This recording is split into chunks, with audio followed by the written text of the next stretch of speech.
અખબારોની હેડલાઇન્સનો કાર્યક્રમ હેવર હેવર.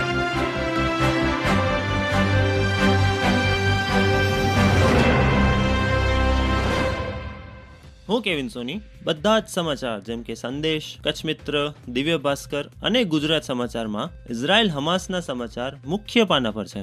માતાના મઢ તરફ પદયાત્રીઓના વિશાળ પ્રવાહની ચર્ચા પણ દરેક અખબારે છાપી છે.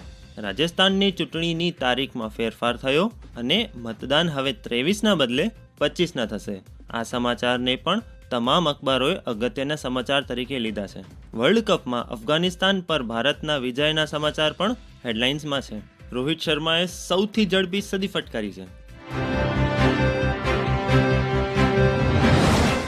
હું અર્ચના ચૌહાણ. આજના સંદેશમાં આવેલા સમાચાર અનુસાર ઇઝરાયલમાં ફસાયેલા ભારતીયોને પરત લાવવા માટે ઓપરેશન અજય લોન્ચ કરાયું.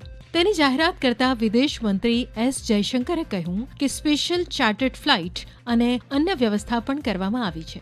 નોંધનીય છે કે ભારતીય દૂતાવાસે ઇઝરાયલમાં ફસાયેલ ભારતીયો માટે 24 કલાકનું હેલ્પલાઇન ડેસ્ક સ્થાપિત કર્યું છે.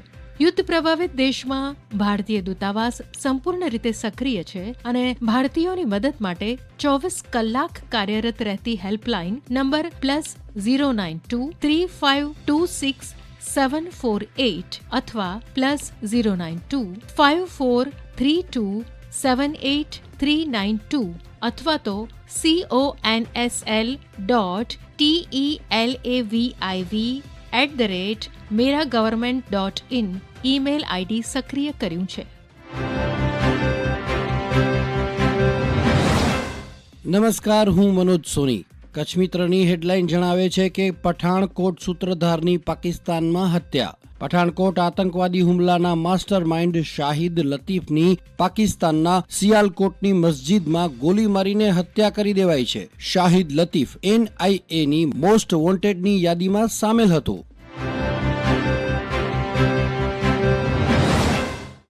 દિવ્ય ભાસ્કરની કચ્છ ભાસ્કર કોપીમાં ઇઝરાયલ હમાસ યુદ્ધ વખતે ઇઝરાયલના ભારત સાથેના સંબંધો માટે 3 સમાચાર ક્રિએટિવલી મુકાયા છે. ભૂકંપ વખતે 7 એરક્રાફ્ટમાં સાધનો અને 100 કર્મચારીઓ મોકલ્યા હતા અને 10 શ્વાનો પણ આવ્યા હતા. એ વાત કરી છે એમણે. ઇઝરાયલે ભુજમાં કરી હતી હોસ્પિટલ. ક્યારે? ભૂકંપ સમયે.